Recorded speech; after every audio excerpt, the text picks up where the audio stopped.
में आज बोल बहुत तमीज से रही हो। ऐसा पहली बार सुना तुम्हारी जुबान से। पारो शर्मिंदा होते हुए अपनी बात जारी रखती है। कव्वे भैया, मेरा पति अब इस दुनिया में नहीं रहा।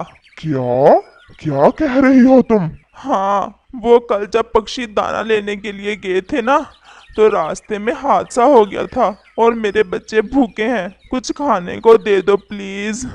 बात तो सच है, तुम्हारा हक है हम पर। तुम हमारी पड़ोसन हो, लेकिन अगर तुम्हारे बच्चों का फिक्र ना होता तो तुम्हें कोई भी पक्षी कुछ खाने को ना देता। ये 2 दाने हैं, ले जाओ।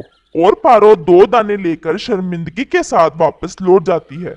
आज की शाम पारो के लिए बहुत गर्व की थी। इसे किसी का इंतजार नहीं था, कोई भी इसके लिए दाना लेकर नहीं आने वाला था। और वो कभी अपने आप को कोसती, कभी रोती और कभी अपने बच्चों की तरफ देखकर दुखी हो जाती। हम भी बहुत दुखी हैं इनकी पापा की खबर सुनकर। रानो को देखकर पारो जोर जोर से रोने लगती है। रानो, मैं बहुत गलती पर थी, मैंने भी इसका साथ नहीं दिया, हर समय इसकी बेइज्जती की।